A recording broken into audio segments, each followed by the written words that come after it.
Welcome to Teaching Orchestra. In this episode, I'm going to be going over some bowing strategies for Honor and Glory by Soon-Hee Newbold. There are basically 10 rhythms in Honor and Glory, and figuring out how and when to play is the easy part. These rhythms aren't that complicated. They're no dotted rhythms, so first-year players should be able to conceptualize all of these, but they might have trouble with the ties, and for that, all you have to do is remove them. Take the tie out. Change bow directions, like in measure 7.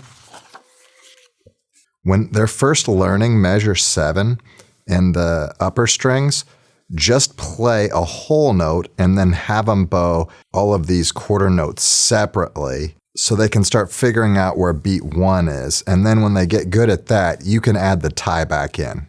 If you want an intermediary step in between those two, you can split up your orchestra and have the inside players play the tie and the outside players not play the tie, just to keep them all lined up.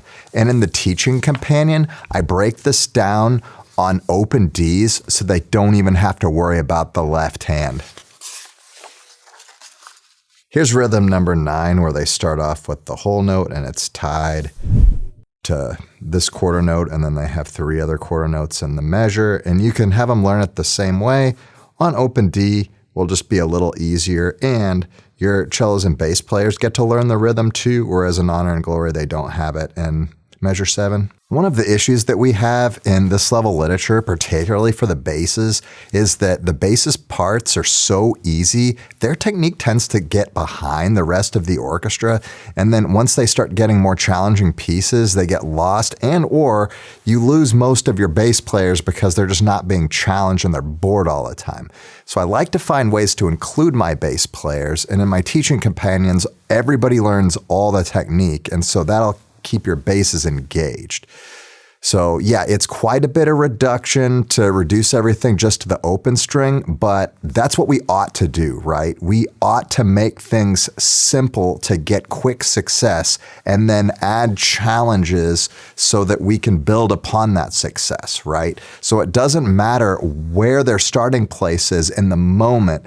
It simplifies and reduces until you get a consistent result, and then you can add challenges and add the ties back in and add the left hand, and everything gets better.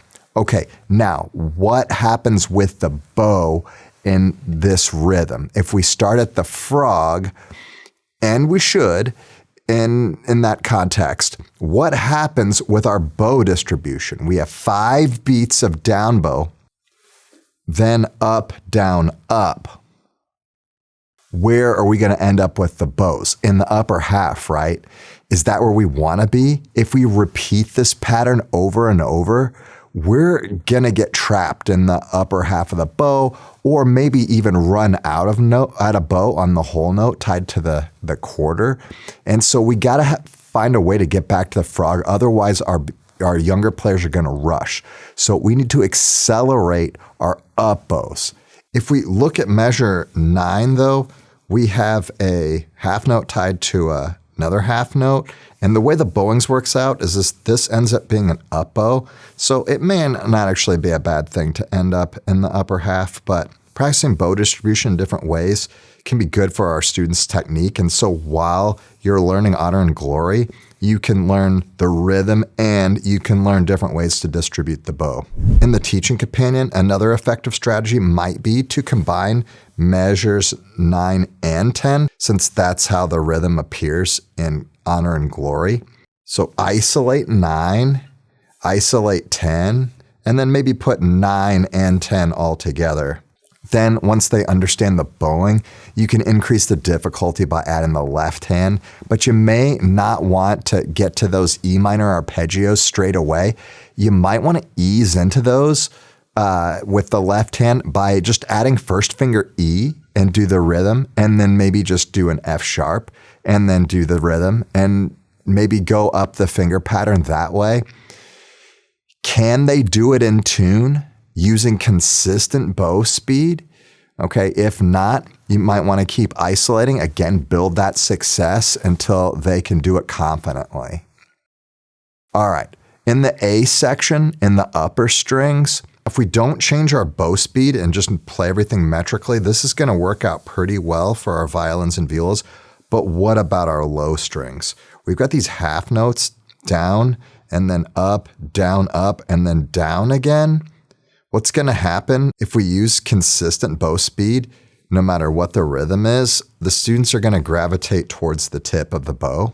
And they have this rhythm over and over and over again. So if they don't learn to manage it, they might end up with trouble and they might start to rush. In isolation with just one measure, we get one quarter note closer to the tip. But if we do this for like 1, 2, 3, 9 more measures in a row, we start to get an issue. So how do we account for this?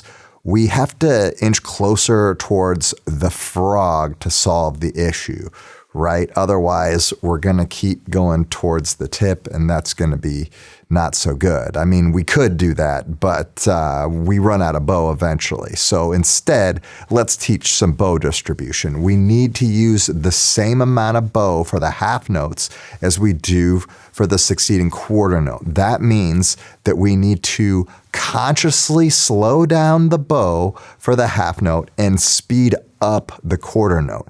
Easy, right? Okay, thanks for watching. Actually, it's a little more complicated than that because we have to keep these bows straight in this process.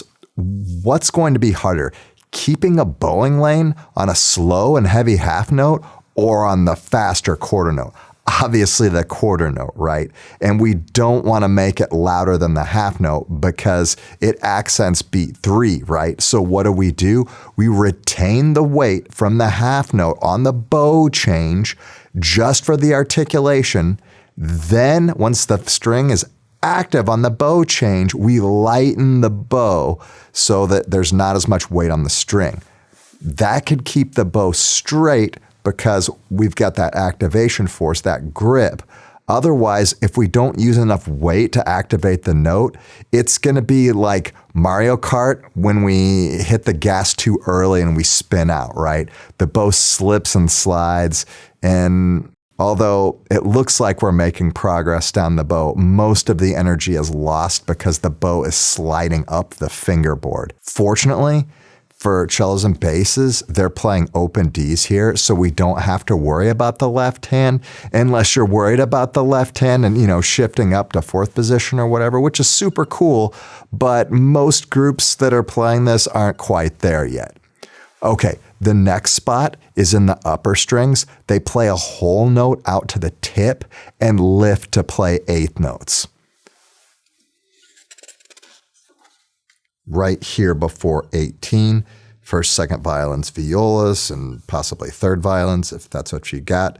You have a lift, and then you've got these 8th notes. When I do this with my students, I have them all take their pencils and change that whole note into a dotted half note with a quarter rest on beat 4 so that everybody lifts at the same time and has enough time to set the bow in the middle of the bow before the 8th notes. If you're playing these 8th notes on the string, and you probably are, the middle is going to be the best place to play them. And when you're rehearsing this, pause after the lift and check everyone's bow placement. Or if you want to be more efficient, have their stand partners check themselves. All right, rinse and repeat until they're consistent. Before measure 27, we're going to have to get back to the frog for these whole notes. There's a crescendo, so just use more bow speed on the up bows. Right here before measure 27, we've got a crescendo here, and we need to get back to the frog for this passage because we've got a long down bow here, up, down, up, a long down bow here. If they don't use enough speed on the up bows, not only are they not going to get a great crescendo, they're not going to be in the optimal place to play not just that first whole note tie, but the other whole note that's coming up. In this section, the low strings get the A theme. All right, it kind of flips here. So if you use the teaching companion and you've already gone over that rhythm, they should have already learned this homogenously, and they should have the skill to be able to play it in context. You can also rehearse measure 18 with your upper strings right here. You can just have your upper string start here and your lower string start in measure 18 so that they can all play the same notes and the same rhythms. In the beginner range music or your grade 1 music, it's a pretty standard formula to start a melody in the violins and then have the same thing in the low strings. So whenever that happens, I like to rehearse them at the same time just to be more efficient in my classroom because, class time's at a premium. All right, let's move on in the piece. Approaching 27, the low strings have the opposite from the high strings. Notice how they don't have a crescendo? Is that a coincidence? Probably not. The goal is to slow the bow down on the up bow rather than speed up like we're doing in the upper strings. That way, we're at the balance point range of the bow. And I would isolate this also and make sure that everybody is consistent so that we take a pause and everybody freezes at 27. And we make sure that the upper strings are at the frog and the lower strings are at the balance point or lower middle. So think about it. What are the symptoms of an orchestra that doesn't have uniform bow placement? Dragging.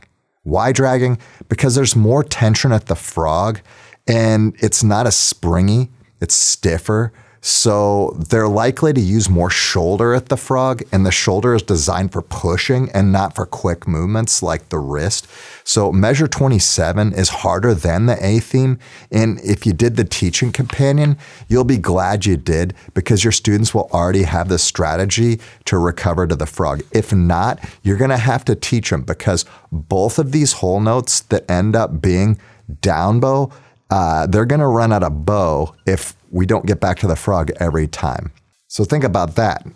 While the low strings are dragging because of bad bow placement, what's the symptom associated with running out of bow? Rushing. So rushing in the upper strings and dragging in the lower strings, how's that going to go? Not great, right? Especially if you're doing this with beginners. Golly, the beginning strings, those concerts are stressful enough, and I love teaching beginners, and I'm sad I don't get to do that as much anymore, but I don't miss the concerts because those are stressful and I feel like it could fall apart at any moment.